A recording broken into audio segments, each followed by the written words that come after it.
मैं हूं आपके साथ विपुल पांडे। अफगानिस्तान की सत्ता में 20 साल बाद वापसी करने वाले तालिबान ने शुक्रवार को दावा किया कि उसने पंजशीर पर भी कब्जा जमा लिया है। एक रिपोर्ट के मुताबिक कब्जे के बाद शुक्रवार रात काबुल में तालिबानियों ने हवाई फायरिंग की, जिसमें बच्चों सहित कई लोग घायल हो गए। वहीं पंजशीर में तालिबान के कब्जे के बाद खबर है कि खुद को अफगान का राष्ट्रपति घोषित करने वाले अमरुल्लाह सालेह भी पंजशीर से भाग गए हैं।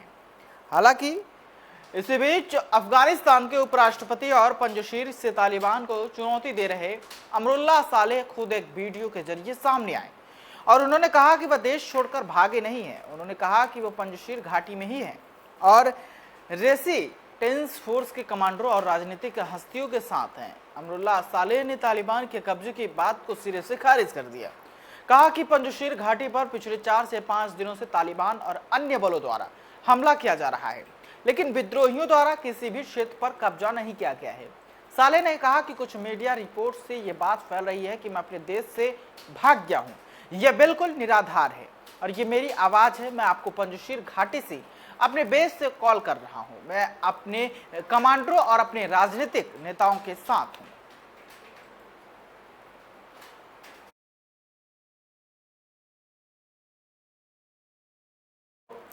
अफगानिस्तान की सत्ता में तालिबान की वापसी के लिए पाकिस्तान ने किस कदर मदद की है, यह किसी से छिपी नहीं है। अफगानिस्तान संकट पर भारत ने अमेरिका में भी इमरान सरकार की पोल खोली और कहा कि आतंक के आका के नाम से मशहूर पाकिस्तान ने ही तालिबान को पाला पोसा है। अमेरिका दौरे पर गए भारत के विदेश सचिव हर्षवर्धन श्रृंगला ने कहा कि अमेरिका अफगानिस्तान की स्थिति को बहुत करीब से देख रहा है। पाकिस्तान अफगानिस्तान का पड़ोसी है, उसने ही तालिबान का समर्थन और पोषण किया। ऐसे कई तत्व हैं जो पाकिस्तान समर्थित हैं, इसलिए इसकी भूमिका को उच्च संदर्भ में देखा जाना चाहिए। विदेश सचिव हर्षवर्धन श्रृंगला ने आगे कहा कि मुझे नहीं लगता कि अंतर्राष्ट्रीय समुदाय के सदस्य अफगानिस्तान के स्तर पर निष्क्रिय हैं। हम भारत की जमीन पर नहीं हैं, वहां कोई एसेट नहीं है, लेकिन इसका मतलब यह नहीं कि हम कुछ नहीं कर सकते। हम अफगानिस्तान में रुचि रखने वाले हर देश के संपर्क में हैं। विदेश सचिव हर्षवर्धन श्रृंगला ने शुक्रवार को कहा कि भारत और अमेरिका अफगानिस्तान में पाकिस्तान की गतिविधियों पर करीब से नजर रखे हुए हैं। वाशिंगटन में श्रृंगला ने कहा कि अगस्त महीने के लिए संयुक्त राष्ट्र सुरक्षा परिषद के अध्यक्ष के रूप में हमने 4 प्रस्तावों को अपनाया, जिनमें अफगानिस्तान पर प्रस्ताव बहुत महत्वपूर्ण था। इसने एक समावेशी बातचीत करने वाले राजनीतिक समझौते का आह्वान किया था। तालिबान से अफगानिस्तान छोड़ने वाले इच्छुक लोगों को निकालने सुविधा की मांग की गई। बता दें कि अफगानिस्तान में तालिबान का राज हो चुका है और जल्द ही सरकार का ऐलान होगा।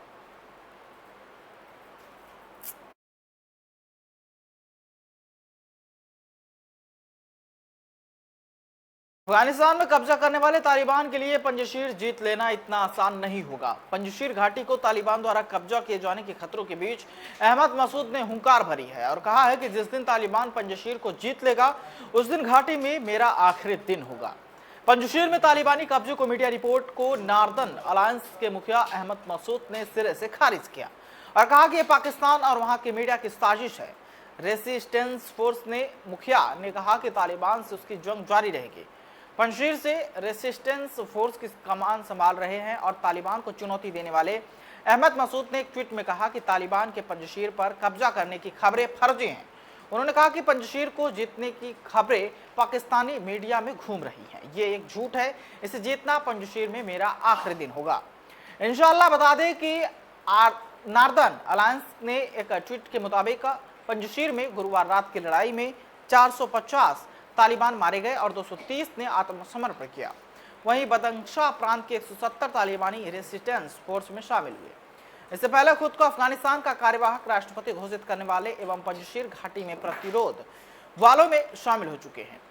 अमरुल्लाह सालेह ने शुक्रवार को कहा कि वह देश से नहीं भागे हैं और प्रांत को घेरने वाले तालिबान तथा अल कायदा जैसे आतंकवादी समूहों का समर्थन करने के लिए पाकिस्तान को सीधे तौर पर दोषी ठहराया। एक वीडियो संदेश में सालेह ने कहा कि उनके अफगानिस्तान से भागने से संबंधित रिपोर्ट पूरी तरह से निराधार है।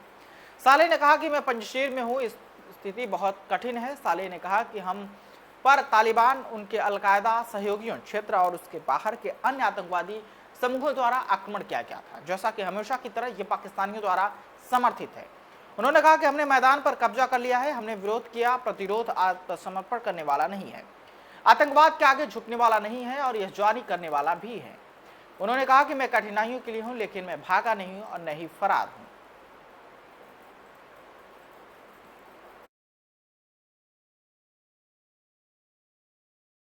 अफगानिस्तान में तालिबान के कब्जे के बाद गूगल में अफगानिस्तान सरकार के कई ईमेल अकाउंट को अस्थायी तौर पर बंद कर दिया। गूगल ने यह कदम उठाने से पहले बता दें कि अधिकारियों और अंतर्राष्ट्रीय साझेदारों द्वारा छोड़े गए दस्तावेजों के लीक होने के डर से उठाया। गूगल के प्रवक्ता ने अपने बयान में कहा कि विशेषज्ञों से परामर्श से हमने अफगानिस्तान की स्थिति का लगातार आकलन कर रहे हैं।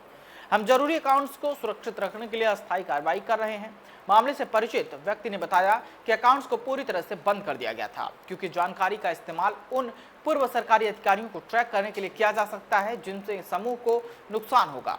एक रिपोर्ट के मुताबिक स्थानीय सरकारों और राष्ट्रपति प्रोटोकॉल के कार्यकाल के साथ लगभग 2 दर्जन अधिकारी, जिनमें से कुछ वित्त, उद्योग, उच्च शिक्षा और खान मंत्रालयों में हैं, आधिकारिक कम्युनिकेशन के लिए गूगल का उपयोग करते हैं।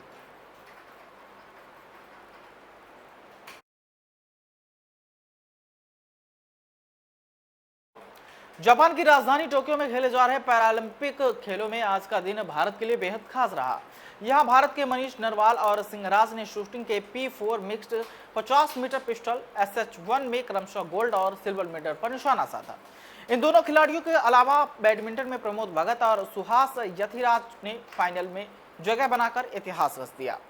बैडमिंटन मेंस सिंगल्स के SL3 क्लास के सेमीफाइनल में प्रमोद ने जापान के दाइसुके फुजियारा को 2-0 से हराकर फाइनल में जगह बनाई। वहीं सुहास ने LS4 क्लास के सेमीफाइनल में इंडोनेशिया के सेतिवान फ्रेडी को सीधे गेमों में हराया।